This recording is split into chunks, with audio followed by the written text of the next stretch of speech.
Hey friends, what's up? Welcome back to Babel on Talmud. Today we are studying Daf Kuf Chaf Ches of Masechta Shabbos, Daf 128 of Masechta Shabbos. Wow, we're really moving over here. Yeah, cool Daf today, maybe. Let's do an overview before we begin. So we're going to talk about a number of things. So items that you may not move on Shabbos. Sounds exciting. Moving raw meat. Okay. What do you do if an animal falls into a stream of water? Well, if you just bear with us for a little bit, you'll know. And then we're talking about moving animals, birds, people. How do you move them? All right. What happens if an animal is giving birth on Shabbos? What happens if a woman is giving birth on Shabbos? Well, we're going to get to all of these things, friends. Here we go. Daf Kuf Chaf Ches, mamash all the way at the top. You ready? Tell me when you're ready. Alright, I'll wait. Alright. Fine. Kuf Chaf Ches, all the way at the top.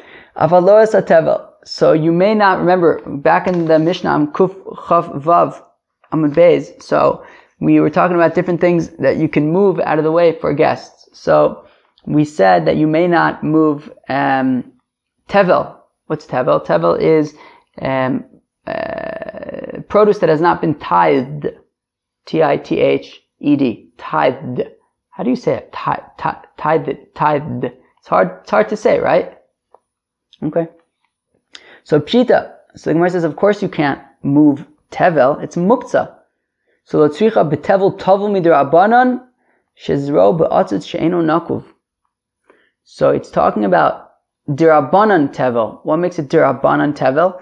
Well, because it's I guess produce that grew in a pot that doesn't have any holes in it, so it's considered separate from the ground. But I guess midrabanan they still require you to take truma and meiser from it. I guess so. This was produce that was grown in a pot that didn't have any holes. And atzitz she'eno nakuv, and it's chayiv and trumas and meiser, I guess, midrabanan, but you didn't separate that.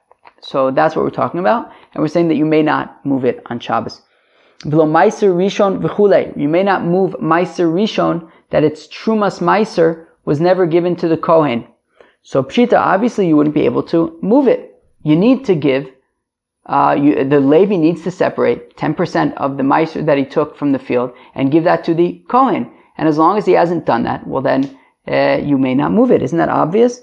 So, tzricha shekdimo bechri shenato mimenu meiser v'lo mimenu truma gedola. Remember what we were talking about yesterday, that there's a nafkamina, right? When the Levi goes and chaps his meiser before the Kohen takes the Truma Gedola. So we said that there's a difference between if the Levi does this when the grain was just still lying on the field, or if they were already piled into a pile. If the Levi took this meiser before, when the grain was just lying on the field before it was put into a pile, well then he does not have to separate Truma Gedola and give that to the Kohen. However, if he takes his meiser before the Kohen took his truma, and the produce, the grain, was already piled into piles. Well, at that point, it's already chayiv in truma gedola, which means that the Levi, in addition to giving the 10% of what he took to the Kohen, he would also have to give whatever part of the trumas meiser, whatever part of the meiser that he took was also relevant, relevant, I guess, shaykh, to the Kohen for Truma Gedola. So in addition to separating Trumas Meiser, he also has to separate the proper shear of Truma Gedola. So again, 3 lines into the Gemara. V'lo Meiser Rishon v'chulei Pshita. Obviously, if you have Meiser Rishon, that the Levi did not separate any Trumas Meiser at all to give to the Kohen, obviously you won't be able to move that. To which the Gemara says, yeah, but that's not what we're talking about. Lo tzricha shekdimo bechri. It's talking about where the Levi beat the Kohen, and the Levi took his Meiser before the Kohen took his truma, but the grain had already been gathered into a pile. Shenata mimenu meiser, and then the Levi separated trumas meiser, and he gave that to the Kohen. V'lo natla mimenu truma gedola, but he never set aside the truma gedola that at this point was also shaykh to the Kohen. Ma'u detema kedama le Rav Papa l'Abaye. I may have thought, like Rav Papa said yesterday to Abaye, which is that, we have this pasuk that says, "V'ayimosim in trumas Hashem ma'aser min ha'ma'aser," right? That the Levi needs to take ma'aser min ha'ma'aser. He doesn't have to take truma gedola from the ma'aser, right? Even if it's bichri, even if it's from a pile. Kamashman kedeshani le Abaye. So therefore, what the Mishnah is teaching us, which is like the way that Abaye answered Rav Papa, which is, yes, while we do have that one pasuk that says, "V'ayimosim menu ma'aser min ha'ma'aser," right? It says, "V'ayimosim menu trumas Hashem ma'aser min ha'ma'aser." So that does imply only ma'aser min ha'ma'aser, not truma gedola, together with the ma'aser min ha'ma'aser. However, that we have a different pasuk that says, "Mikol matnosechem tarimu." From all of your gifts, you have to take, meiser, and that's, my truma gedola, and that is coming to talk about once already it's been gathered into a pile, and therefore the Levi would have to separate truma gedola from this meiser, this trumas meiser. Well, no. So the Levi has his meiser that he took from the field, and since it was already in a pile, in addition to the trumas meiser that he has to give to the Kohen, he also has to take out the proper amount that is shaykh to the Kohen for truma gedola. I think I said trumas meiser. Trumas meiser is the same thing as meiser min ha'meiser. Yeah, that's trumas meiser. Oh my gosh, lots of different kinds of meisers. Okay, but everyone got that? It's talking about where the Levi beat the Kohen to the pile, but at this point it's already shaykh to truma gedola. The Levi needs to take from his meiser, and he has to separate truma gedola and trumas meiser and give that to the Kohen. And he didn't do that. He didn't separate the truma gedola, and therefore you can't move it on Shabbos. Wow. Okay. Woo. Weiter. V'lo es meiser sheni v'chulei. If you have meiser sheni that has not yet been redeemed onto money, so you cannot move that either. Pshita, that's also obvious. Well, it's talking about where the guy kind of redeemed the meiser sheni onto money, but he also kind of didn't do it halachically correctly. Meiser shepedo agabe asimon. It's talking about where he redeemed, or he transferred the kedusha of this meiser sheni onto basically like a fake coin. Like a piece of, just like a metal without any etchings in it. That it says v'tzarta, you have to, I guess, form or take the money in your hand, but we darshan davar sheish botsura, the coin that you use to transfer the kedusha of the meiser sheni onto that coin has to have a form. It has to have etchings. It can't just be a blank coin. And he did that. He transferred the meiser, the kedusha of the meiser sheni onto like a blank coin. So that doesn't work, and he won't be able to move this meiser sheni on Shabbos. Hekdesh shechilu agabi karka. When we're talking about hekdesh, it's talking about here. So let's say he said that he's gonna, he's makdish something to the Beis Hamikdash, and then he wanted to transfer the kedusha of that thing that he was makdish to the Beis Hamikdash, onto something else. But instead of transferring it onto money, he transferred it onto property. So the Achman Amr v'nasana kesef bekamlo. It says that if you want to redeem hekdesh, you have to give money, not property. Okay, fine. So in these cases, you would not be able to move the meiser sheni or the hekdesh that weren't redeemed properly. V'lo es aluf, the Mishnah had said that you may not you may not move this luf bean, which is not eaten at all. Okay? Then Rabbi Shimon ben Gamliel had said in the Mishnah that actually luf beans can be eaten by ravens. Alright? Tana Rabbanan, the rabbis taught, Metatlin esa chatzav pneishu maichol tzvim. Okay? You can move chatzav, it's like a type of grass, because it's edible for deer. Vesachardal, you can move mustard seeds, because doves eat mustard seeds. Reb Shimon ben Gamliel Omer, Af metaltalin shivrei zchuchis mipnei shu maichol linaomios. Interesting. Reb Shimon ben Gamliel says you can even move pieces of glass because ostriches eat pieces of glass. Interesting. Apparently, I guess birds eat like different rocks and stuff to clear out their throats or pebbles. I don't know. Apparently, ostriches can even eat broken glass. That sounds very uncomfortable, but I'm not an ostrich. Like, maybe it's not so uncomfortable for ostriches. Maybe they can handle broken glass. It still sounds pretty uncomfortable though, even if they can. Okay. Amr Reb Nassan. So now, Reb Nassan then said to Reb Shimon Gamliel, right? So Reb Shimon Gamliel said that you can even move broken glass on Shabbos because ostriches can eat broken glass. Okay. So Amr Reb Nassan, Elamiata chaviles moros italtalu mpnei shu maichol lepilin. Well, should I be able to move bundles of vines because elephants can eat bundles of vines? So I guess Reb Nassan wasn't so into saying that, like, if random animals eat random things, Reb Nassan says that doesn't mean that you'll be able to move these random things. So Reb Shimon ben Gamliel no'amil shchiche pilin no shchiche. Reb Shimon ben Gamliel says, well, ostriches are more common than elephants. Probably depends where you live. Akopanim. Rabbi Shimon ben Gamliel says that, okay, that you can move this broken glass since it's ostriches eat it, and they're, let's just say, not uncommon enough to say that you wouldn't be able to eat it, whereas elephants are uncommon enough, and therefore we wouldn't eat bundles of, or we wouldn't move bundles of vines. Amar Meimar Vud Islay Naomios. So now Meimar says, well, one second. When Rabbi Shimon ben Gamliel says that you can move broken glass because ostriches can eat broken glass, well, that's only if you own an ostrich. If you own an ostrich, so then you can move broken glass. Amar Rav Ashi La Meimar. Rav Ashi said to Meimar, one second. Rabbi Shimon ben Gamliel had said that you can move broken glass because ostriches eat broken glass. Now, Meimar, if you're saying that, and that's only if you own that ostrich, well, remember, Reb Nassan wasn't so into Reb Shimon ben Gamliel's opinion. And he said, Reb Shimon ben Gamliel, what, would you say the same thing about an elephant? That you'd be able to move bundles of vines since elephants eat bundles of vine?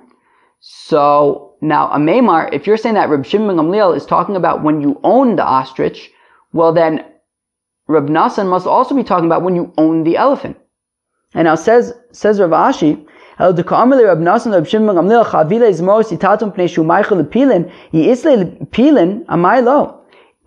if he owns his elephant, why shouldn't he be able to move these bundles of vines? You know, from the fact that Rav Nassan is assuming that you would not be able to move these bundles of vines, Mistama, you don't own the elephant, which means that you also don't own the ostrich. So Ella Roi Achanami Roi. No, the point is that you could theoretically own, I guess, right, meaning you could theoretically, I guess, own an elephant and then you'd be able to feed the elephant. Wow. How would you, I guess there are ways to own elephants. Right, they do that in like Southeast Asia and stuff, but they say that, I don't know what they say, but yeah, apparently not, let's just say not all the elephants are treated in the highest levels of treating. Okay. Okay, so here also, when it comes to the ostrich, you know, you could own an ostrich. That's it. You could own an ostrich, and since you could own an ostrich, so, and it would eat glass, so you can eat broken glass, so you can move broken glass. Okay? Amar Abaye, Reb Shimon Gamliel, Reb Shimon, Rabbi Yishmael, Rabbi Akiva, Kulu Svirlu, Ko Yisrael B'nei Melachenhem. Oh, nice. So we've seen this concept a few times, always quoted in the name of Reb Shimon, that all Yidden are considered like the sons of kings. Not just you, Janine, all of us. Okay. Amar Abaye says Abaye, Reb Shimon Gamliel, so fine. So Reb Shimon Gamliel, and Reb Shimon, and Reb Yishmael, and Reb Akiva, Kulu Svirlu, Kol Yisrael B'nei Melachim. So they all hold that that all the Yidden are B'nei Melachim. Reb Shimon Gamliel had Amaran. So Reb Shimon Gamliel, that which we just said. What did we just say? Well, we basically really had two examples where Reb Shimon Gamliel said it. In our Mishnah, he said that you're allowed to move these loof beans, because ravens can eat them. And he also says that you're allowed to move broken glass because ostriches can eat broken glass. Well, as Rashi pointed out in our Mishnah, and I guess the assumption is over here, who normally would own ravens and ostriches? That is wealthier people, kings. And therefore, since we're assuming that you can move these loof beans and broken glass on account of the fact that ravens and ostriches respectively can eat these items, and theoretically anybody can own these items, even though practically speaking it's generally B'nei Melachim.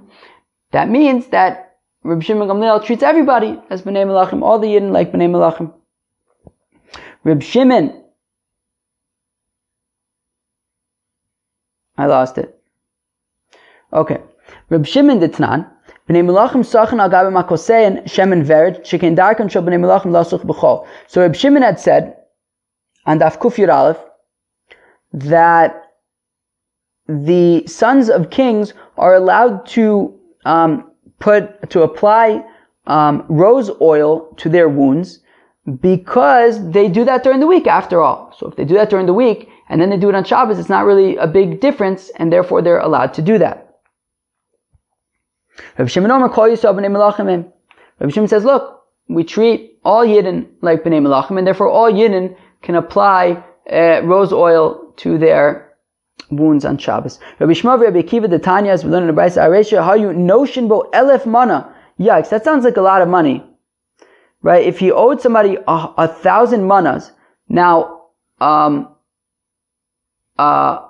mana is like, I think it's like 100 like zuz or something like that. I don't know. And 1,000 of those, that's like 100,000 zuz or something.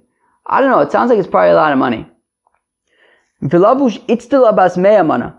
Yet this guy is wearing a very fancy robe that costs 100 mana, which is like $10,000, 10,000 zuz or something like that. He's wearing an expensive robe. So Tanakam says mafshitin also, mabishin also. It's la ruilo. No, if the guy owes 100,000, whatever, he owes 1,000 mana. So the Tanakam wants to say, if he's wearing a robe that's worth 100 mana, which is 10% of what he owes, well, we tell him, hey, go buy a cheap robe and give us this robe that's worth 100 mana. Don't, when you owe people 1,000 mana and you're saying that you don't have it, well then don't walk around with your fancy 100 mana robe. Tana mishum Rabbi Shmuel, v'tana mishum Rabbi Akiva, kol yisrael ru'uyin la'osa itztila. Rabbi Yishmael and Rabbi Akiva said, every Yid is fit to be wearing that fancy robe. I don't care who you are, I don't care how much money you owe, any Yid is fit to be wearing a fancy robe, and that is that. So we see that Rabbi Yishmael, Rabbi Shimon, Rabbi Akiva, Rabbi Shimon Gamliel, they all hold that all Yidden are B'nei Melachim. Chavile kash b'chavile chule. So the Mishnah had said that if you have bundles of straw and bundles of other things that you can use as animal food, so if you've in fact set them aside as animal food, so then you can move them on Shabbos. Taner Rabbanan, the Rabbis taught, Chavile kash, bundles of straw, v'chavile eitzim, bundles of wood, v'chavile zradim, and bundles of reeds. Imiskinan l'maychul be'ema, if you set them aside to be for animal food, metal l'nosan, then you can move them on Shabbos. V'im lav ein metal l'nosan, if you have not set them aside for animal food, then you cannot move them. Okay? Reb Shimon Gamliel Omer Chavilan anitalim biad achas muter l'taltalan v'shtei yadayim asur l'taltalan. Reb Shimon Gamliel said that even these bundles that you would be allowed to move, let's say you set them aside for animal food, so you would be allowed to move them. However, you can't just move them in any situation. You can move them if you'd be able to move them with one hand. If you would require two hands to move them, then it's too much tircha. You would not be able to move them, even if it's an item that theoretically you can move. But if it's in a quantity that will make it difficult to move, well, then you cannot move it. Chavile seya, ezov, the koranis, we're going to define, or at least we're going to attempt to define what seya, ezov, and koranis are. Hechnisan le'etzam, if you brought them into your house for wood, to dry them out for wood, ein mistapik me'em b'Shabbos, well then you cannot use them on Shabbos. L'maychel be'ema, mistapik me'em b'Shabbos. But if you brought them in and collected them for animal food, well then you can, use them on Shabbos. V'kotim biyad, you can, if for whatever reason, apparently these are things that can be used for human consumption as well. So if you cut them up with your hand, v'ochel, you can eat them. Uvad shel yiktom b'kli, just don't cut them up with some kind of a knife or a kli. Okay? Umolel v'ochel uvad shel yimlo b'kli, and you can also rub them and somehow extract whatever food is in them, but just don't do that b'kli harbe divrei Rabbi Yehuda. Just don't use some kind of a kli to rub lots of them and extract the insides of lots of them. The Chacham say mola b'rosh etzba osav. You can rub them with the tips of your fingers v'ochel and eat them. Uvad shelo yimlo biyado harbe kederech she'osa b'chol. As long as you don't use your hand in order to rub lots of them at once, like you do during the week. Okay. V'chein ba'amisa v'chein b'fegam, and the same applies to amisa, which we'll explain what it is, and pegam, which is rue, some kind of a plant. V'chein b'shar minei tavlin, and also similar spices. Okay, fine. So it sounds like you can basically one at a time. You can use your hand to it. Maybe it's like sunflower seeds or something. I have opinions on sunflower seeds, which I'm not going to share. What I am going to do though is I'm going to move on. My amita. What is amisa? The answer is ninya. It is mint. Seya. What's seya? Amr Yehuda tzasrei. The answer is seya is tzasrei. I don't know what tzasrei is. The Art Scroll defines it as tzasrei. Ezov abarta. Ezov is hyssop. Koranis is kornisa. Shema. Okay. Koranis is kornisa. Great. Well, one second. There was somebody who said, hey, who wants to buy kornisa? Who wants to buy kornisa? And guess what it was? Chashe. So why are we saying that koranis is kornisa if really it's chashe? So ela seya tzasre ezov avarta kornisa chashe. Okay, fine. So while seya is tzasre and ezov is hyssop, kornisa is chashe. Can we move on? Okay. Itmar, it was stated, basar maliach, salted meat, mutar l'tatlo b'Shabbos, you can move it on Shabbos. Okay, fine. So yeah, I wonder if there's some kind of preserved, kind of salted meat kind of thing. Basar tafel, if it's raw meat, Rav Huna Amar mutar l'tatlo, Rav Chisda Amar asur l'tatlo. So Rav Huna says you're allowed to move raw meat. Rav Chisda says you're not allowed to move raw meat. Rav Huna Amar mutar l'tatlo. Did Rav Huna really say that you're allowed to move raw meat? Rav Huna Talmid Rav Hava. Friends, file that away. Rav Huna was a student of Rav. There it is, black on white. There we go. We know where to fit Rav Huna in.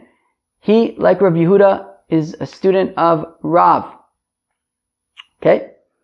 Rav Yehuda was also a student of Shmuel. But okay, we know that Rav Huna was a student of Rav. V'Rav Rabbi Yehuda svirle. Now we know that Rav holds like Rabbi Yehuda the Islay Muktzah. That Rabbi Yehuda holds of Muktzah, and we know that Rav holds like Rabbi Yehuda. So one second, raw meat is Muktzah. What are you going to do with it? It's raw meat, and Rabbi Yehuda and Rav holds like Rabbi Yehuda who holds of Muktzah, and Rav Huna was a student of Rav, so wouldn't that mean that Rav Huna also holds of Muktzah? So why is Rav Huna saying that you're allowed to use this meat? So listen to this answer. Listen to this answer. B'muktzah la'achila savar la'Rab Yehuda, b'muktzah le'taltel savar la'Rab Shimon. Do you hear this?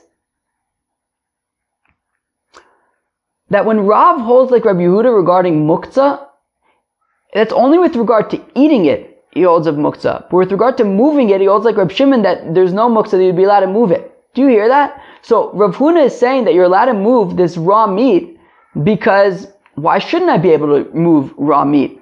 What, because I'm moving muktzah? And I'm a student of Rav? Rav doesn't hold like Rabbi Yehuda with regard to moving muktzah. With regard to removing muktzah, I didn't mean removing, I meant moving. With regard to moving muktzah, he holds like Reb Shimon, you can move muktzah. You just can't eat muktzah or like use muktzah. You know, if someone's muktzah, don't use it, or in this case, don't eat it, but you can move it. Isn't that nuts? That when Rav holds like Rabbi Yehuda regarding muktzah, it doesn't mean in terms of moving muktzah. You can move muktzah. It just means in terms of using muktzah. In this case, in terms of eating muktzah. Isn't that nuts? So apparently, so there was a note in the art scroll that says that like, this was Rashi's explanation. Apparently, though, there are other Rishonim that bring proofs that Rav holds like Rabbi Yehuda, even with regard to moving muktzah. And I guess there are different ways to learn it, but this is super interesting. I wonder why Rashi explains it this way and how that would fit into those other places, I guess. Super interesting. Rav Chizda Amar Asul L'Tatzlo. So Rav Chizda argues on Rav Huna and says that you would not be allowed to move raw meat. V'ha Rav Yitzchak Bar Ami Ikla Levei Rav Chizda. But one second, Rav Yitzchak Bar Ami visited Rav Chizda. V'chaza Ahu Avaza Davu Kamitatlu Le Mishim Shalitula. And Rav Yitzchak Bar Ami witnessed at Rav Chizda's house that they were moving goose meat from the sun to the shade. And Rav Chizda, they were basically moving this goose meat from the sun to the shade in response to the fact that Rav Chizda said, I'm losing money over here because I have this goose meat that's just out in the sun and it's going to get rancid. So clearly Rav Chizda didn't have an issue with moving raw meat. So why is he saying here that raw meat is muktzah? That you're not allowed to move it? So the Gemara answers, Shaini baravaza de chazi le'umtza. Goose meat is an exception because you can actually eat it raw. And therefore, because you can eat it raw, it wasn't muktzah. That's why Rav Chizda was instructing the chevra in his house to move the goose meat from the sun to the shade. But in general, you would say that raw meat cannot be moved. Very interesting. Tanu Rabbanan, the rabbis taught, dog maliach, salted fish, mutu l'taltalo. Okay, lox. You can move lox on Shabbos. Okay, very good. Dog tafel, asur l'taltalo. But raw fish, sashimi, no way. As Rashi says, the bottom Rashi on Daf Kuf Chav Ches, Amud Aleph, de'enu roi l'klum. You can't do anything with raw fish. What do you can do with raw fish? Wow. I guess they didn't eat too much sushi over there in where Rashi was. Alright. Basar, ben tafel ben maliach, mutu l'tatlo. Meat, whether it's raw, whether it is salted, you would be allowed to move it. Wouldn't that be a kasha on Rav Chizda? We have a brisa saying that you're allowed to move raw meat. I don't know. Tanu Rabbanan, the rabbis taught, metatlan esat somos. You're allowed to move bones. Okay. Because dogs can eat bones. Okay. Basar tafuach. If you have meat that's like going bad, and so Rashi says masriach, it's like rancid. So you can move that because you can feed it to a wild animal. Mai megulin, if you have water that was left unattended overnight, that was left exposed overnight, so we don't drink that because a snake may have injected its venom, infused its venom into the water. So if you have this mai megulin mipnei and ru'uin l'chasol, you're allowed to move those because you can feed it to a cat. Snake venom doesn't bother cats apparently. Okay.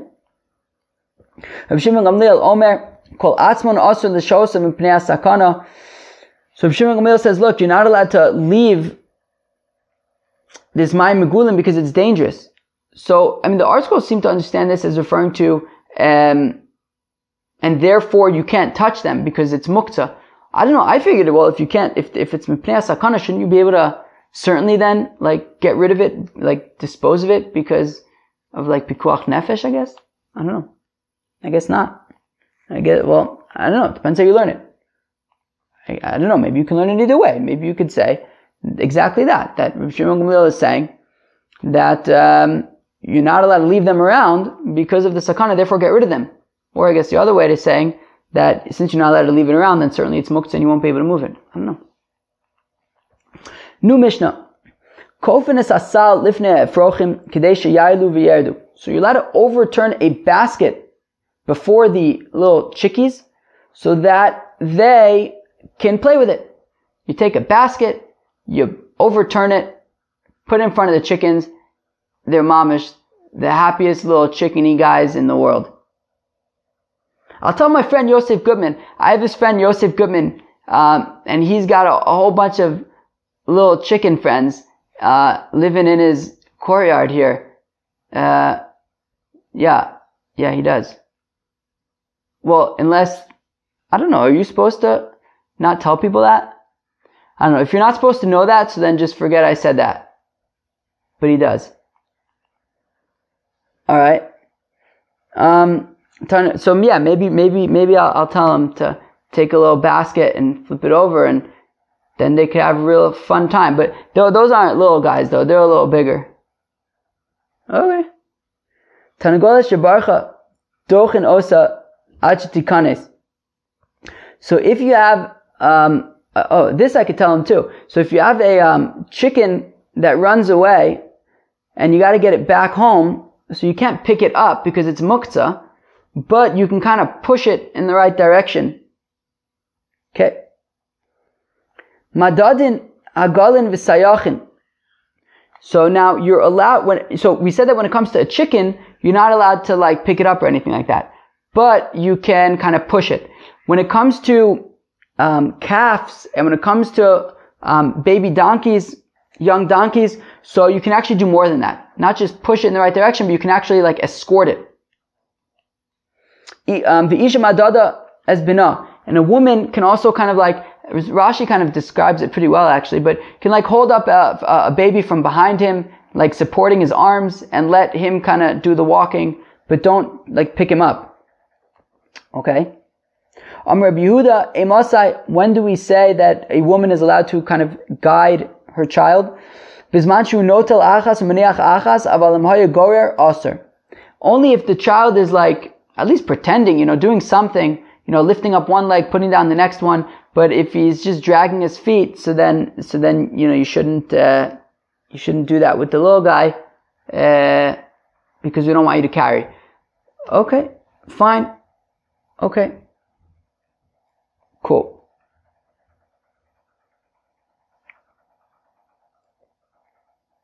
Weiter. Says the Gemara. Amr Yehuda Amar Rab. Says Rav Yehuda in the name of Rab. If you have an animal that fell into a stream of water, what do? Got a stream of water, and there's an animal that accidentally got in there. What can you do? Can you take it out? Can you not take it out? So you take pillows and cushions and you put it under the little animal, or a big animal, whatever the animal is. And if that helps and if then the animal is able to get out, so the animal is able to get out. Okay, so the suggestion is you just take pillows and cushions, put it under the animal, and if the animal is able to now get itself out, great. Meisvei, we have a kasha and reviewed on Marav. Okay, exactly our case. If you have an animal that falls into a stream of water, so you don't take it out, you don't extract the animal from the water, rather, you just give it what it needs to survive until Shabbos is over. You can feed the animal so that it doesn't die until after Shabbos, but you don't put pillows and cushions there. Lo kasha. No problem. So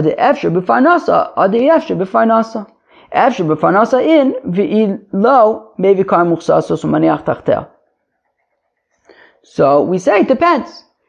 If you'd be able to bring, food and whatever it needs, and it will manage to stay alive that way until after Shabbos, and you can extract it then, the water isn't too deep, it's able to hold its own, so then do that. That would be ideal in that case.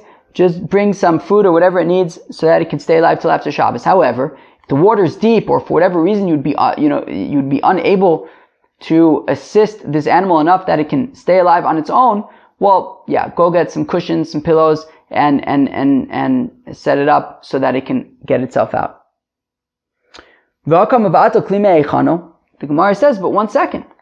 by taking these pillows and cushions and putting them in the water underneath the animal, well, you're being mevatel kli me'echanu. Do you remember that discussion? It was quite a while ago. It was a few months ago already. But you're basically taking these pillows and cushions that right now on Shabbos I can use them. I could sit on them. I could throw them at people. Have a really good time. But once I put them in the water to help out this animal, well then, zeo, I certainly can't use them for the rest of Shabbos. They're probably going to be wet and dirty, or maybe even ruined permanently, who knows. But I'm basically taking this kli that I can use now, and I'm making it so that I can no longer using it. I'm being mevatel kli me'echanu. I'm being mevatel this kli from its usable status, from its available status. So the Gemara answers, yeah, but so what? So what? Sover mevatel kli me'echanu d'Rabbanan tzar ba'alechaim d'oraisa v'asidoraisa v'dachi d'Rabbanan. The Gemara says, look, people, you got to put things in perspective. Being mevatel kli me'echanu is a din d'Rabbanan. We're talking about muktzah over here. It's a din d'Rabbanan. Tzar ba'alechaim, having an animal in a distressed situation, in a distressed state, is a mitzvah d'oraisa. As the pasuk says, Azov tazov imo, that if you have an animal that's struggling under its burden, you have to help it out because of tzar ba'alechaim. And therefore tzar ba'alechaim is midoraisa. B'mivatel kli me'echanu is midorabanan. The deoraisa is more important, and therefore you can take these pillows and cushions and support this animal in extracting itself from the stream of water. Don't worry about muktzah and being mevatel kli me'echanu.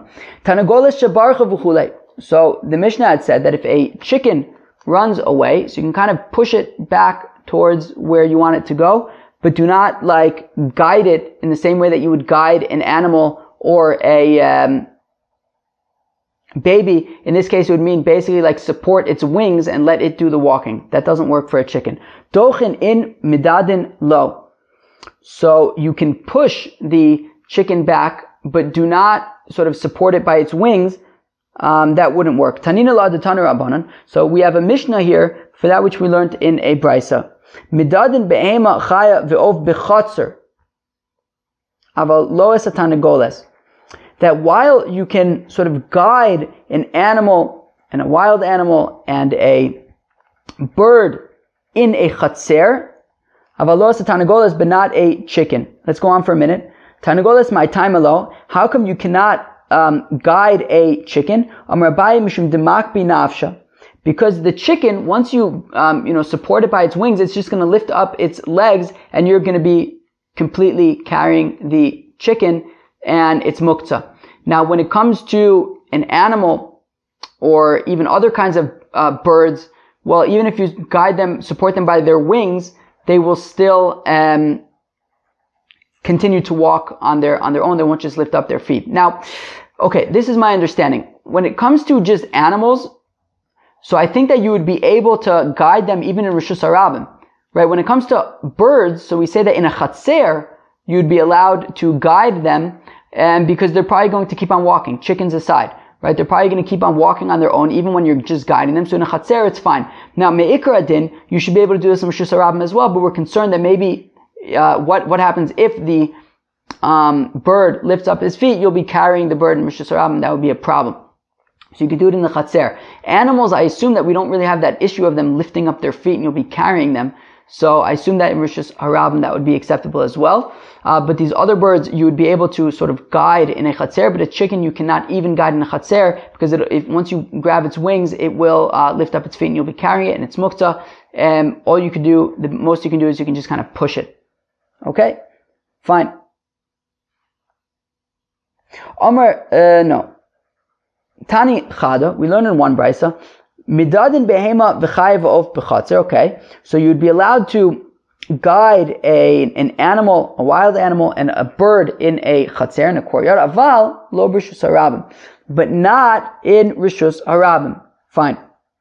V'aisha midada is b'na b'rishus harabim, whereas a woman would be allowed to sort of guide her child even in Rishus Harabim. And as Rashi points out, because even if she ends up lifting him up, even if he ends up dragging his feet, we did learn a little bit ago, that chai noseas atzmo, that a person who's alive carries himself. So, technically speaking, she wouldn't be considered carrying him anyways. So she's allowed to guide her child by his arms in Rishus HaRabim. It's no problem. And certainly then in a chatzer she'd be allowed to.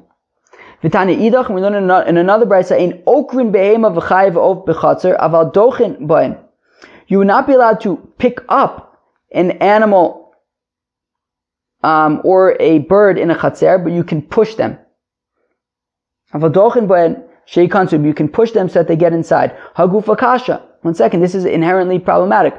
Amart, on the one hand you said in okrin, aval daduye midadinan. On the one hand you said don't pick up animals in a chatzer, which implies that you'd be allowed to guide them, right? V'hadar amart dochin in midadin lo. But then you said that you're dafka allowed to push these animals, which implies, you can push them, but you can't guide them. Amar Abai seifa asan l'tanagolas. In the seifa, when it says you can only push, it's not talking about animals anymore, it's talking about chickens. You can push chickens, you can't guide them, but animals and other birds, you can guide them. Okay.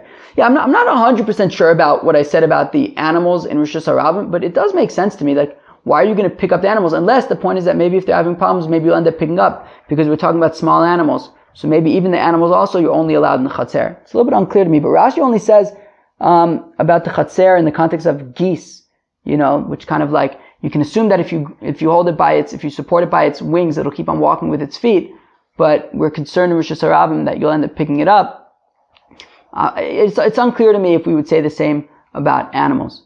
So, I don't know, maybe just when you're guiding your animals, I don't know, maybe unless we get to the bottom of this, if you're guiding your animal by pulling it in a chatzer, do that. Maybe not Rishus HaRabim. Alright. Fine. Amar Abai. It says Abai, if you have a fellow who is slaughtering a chicken, so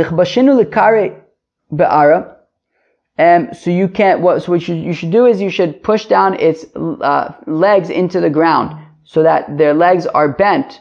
Inami nedal lehu medal.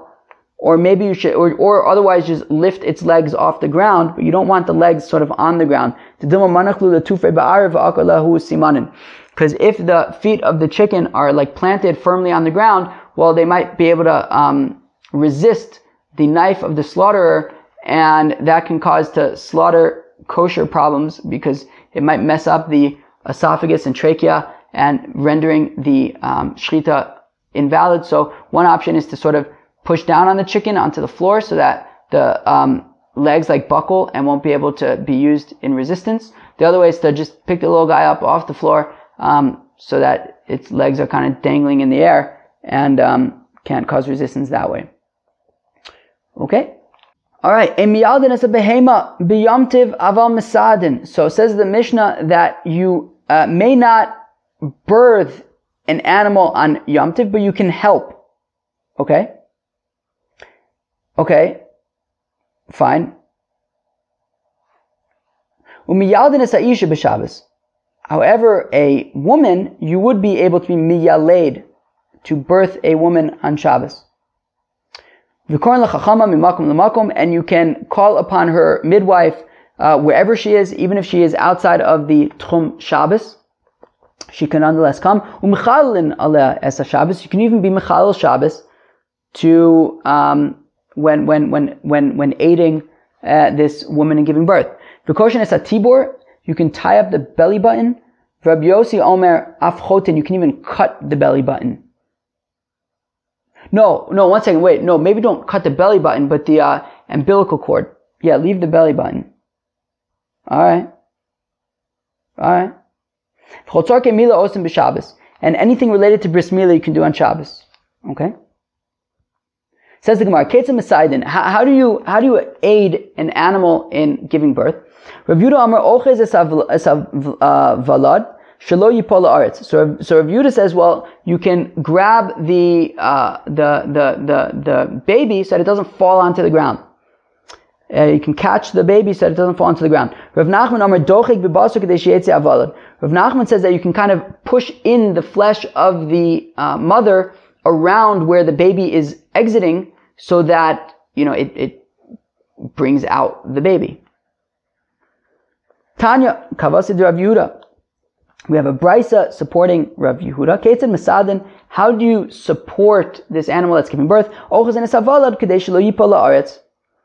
You can hold on to the child that's being born, this baby animal that's being born, so that it doesn't fall onto the ground. And you can blow into the animal's nose, because its nose has all sorts of its mother's goop on it, and it can't breathe so good, so you can open up the airways. And you can put its mother's breast into its mouth so that it can eat.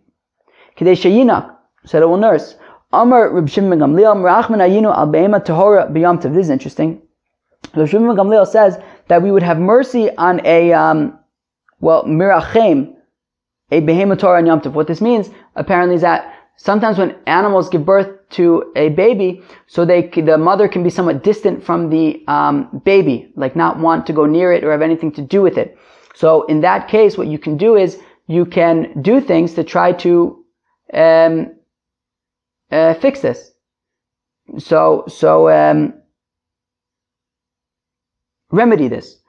So we're going to see what these remedies are to try to rekindle the relationship between the mother and the newly born child. Heichi Avid. So what can you do to remedy this? Amar Abaye, this is interesting. Maybe bul shel melach umaniach la besok harechem kadesh tiskor tzaira v'terachim alav. Wow. So what you could do is you could take a fistful of salt, and you can put it in the mother's womb. This mother who just gave birth, you could put it in the salt in her womb, and that would be very painful for her. Kadesh tiskor tzaira, so remember the pain of birthing this child, u'trachem alav, and that will somehow induce love and compassion for this child.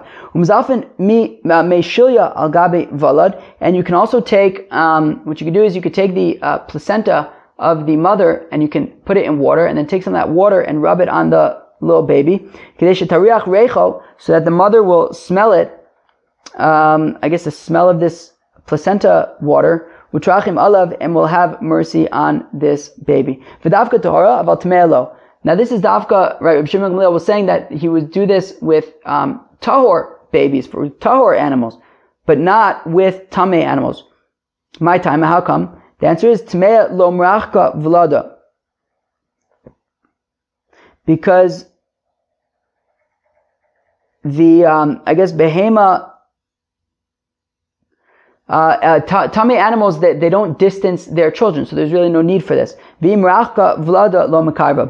the event that tamei animals would distance their newly born babies, well, rubbing placenta and putting salt in their womb is not going to remedy that. Okay? So we can have a midwife birth a woman on, or assist a woman on Shabbos. Mirde, let's see. Tana lei, we already taught, well, we already taught that a midwife is able to assist a woman giving birth on Shabbos, and we can even call her from outside of Tchum Shabbos. So, what are we learning from the fact that we say you can even be Mechal Shabbos when the midwife is helping this woman give birth? So it's to include that which we learned in a brisa. Well, if the woman giving birth needs light, needs a candle, well, the midwife can light a candle for her. And if the woman giving birth needs oil, so the midwife can bring oil from Rishus HaRabim for her biyad, and what ideally, if possible, she should just take some oil and put it in her hand and transport it that way, i.e. not in a kli. If she's unable to transport the oil in the palm of her hand, so then she could put it in her hair, and then interestingly, kind of like squeeze it out of her hair when she gets to this woman who's giving birth, and then there will be oil. Now, if that's not really an option, then sure, just go bring the kli, that's fine. You could be Mechal Shabbos in that way. Amar Mar, we said earlier, Pshita. So we said, one second, if the woman giving birth needs light, so then the midwife is permitted to light a candle for her. Obviously, it's pikuach nefesh. So lo tzricha besuma. It's talking about even if the woman giving birth is blind. Ma'aditema came to lo chazia aser. I may have thought to say, well, since she's blind and a candle isn't going to enable her to see, so maybe I shouldn't be allowed to. Maybe the midwife shouldn't be allowed to light that candle on Shabbos. Kamash malan isuve meisva daita. So it teaches us that no, even if the woman giving birth is blind, you can still light a candle for her because it will calm her down, right? It will make her feel more relaxed. Svara, because she assumes that if there's any problems, anything that needs to be seen, well, the midwife will then be able to see it and take care of it. So for that reason, you would be able to light a candle even if the woman giving birth is blind. So we say that if she needs oil, so then you could put it in the palm of your hand, and if that doesn't work, then try bringing it in your hair. But one second, but if she puts it in her hair, well then it's going to be schita anyway. So what's the difference if she carries a kli in Rosh Hashanah, or if she puts it in her hair? Either way, she's going to be doing a malacha. So what's the benefit of putting it in her hair? Rab and Rav Yosef ain't schita b'seir. So Rab and Rav Yosef both say, well, there is no schita, there's no extracting when it comes to stuff in your hair because your hair doesn't absorb. Rav Ashi amar filu temi yesh schita b'seir. Even if you want to say that there is schita when it comes to seir, mevi'ela b'chli derech sayra d'chamid efshe d'shanui mishaninan. What it means by way of the hair doesn't mean that you're going to put the oil in the hair and then extract the oil from there. It means that you can use your hair to somehow tie up this bottle and transport it that way, and that even though you're carrying a bottle, it will be with a shinoi. So just whatever you can do to make shinois, why not? Okay, very good. Very interesting. Let's do a recap of Daf Kuf Chav Ches of Masechta Shabbos. So first we talked about, continuing in the Mishnah, of all these items that you can't move, like Meiser, Sheni, Shlonin, the Trumaso, and all that kind of stuff. Then we got into like moving raw meat, which is interesting. Rav Huna said that you are allowed to move raw meat. Rav Chizah said you are not allowed to move raw meat. And the interesting thing there was that even though Rav Huna was a student of Rav, and Rav holds like Rabbi Yehuda, interestingly, he only holds like Rabbi Yehuda in regard to eating this raw meat. But in terms of moving this raw meat, he would hold like Reb Shimon and say you would be allowed to move it because there's no muksa, which is interesting. An animal that fell into a stream of water. So if you just said the name of Rav, well, if it's possible, then sustain it until the end of Shabbos. If that's not possible, then you can take pillows and cushions, put it under the animal, and it'll just kind of climb out. We talked about moving animals, birds, and people. So when it comes to babies and animals, you can guide them in public. And certainly a baby you can guide in private. Well, no, the opposite. Meaning animals and babies you can guide in private, and babies certainly you can guide in public. I think maybe animals also, but I'm not super sure. Maybe not. When it comes to birds, you can guide them in private, but not in public, and that might apply to animals as well. Again, I'm not sure about how animals fit into that. Chickens, you're only allowed to push them, because if you take them by the wings, they're going to lift up their feet and you're going to be carrying them, and that's muktzah. And then we talk about giving support to an animal that's in labor. Rav Yehuda says you can catch the baby. Rav Nachman says you can push the flesh around the baby that is being born to push in the mother's flesh to kind of bring out the baby. And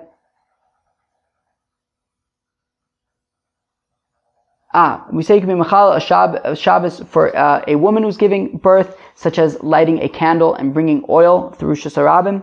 And then at the end we talked a little bit about is there schita, is there extracting when it comes to hair? Rabbi and Rav Yosef said there's no concept of extracting when it comes to hair. Rav Ashi says that even if you say that there is a concept of extracting when it comes to hair, nonetheless, when it comes to transporting oil, it means that you can sort of tie the bottle in the hair and transport the oil that way with a shinoi. Alright, friends, that was Daf Kuf Chav Ches. I hope you enjoyed. Have a great day or night or whatever.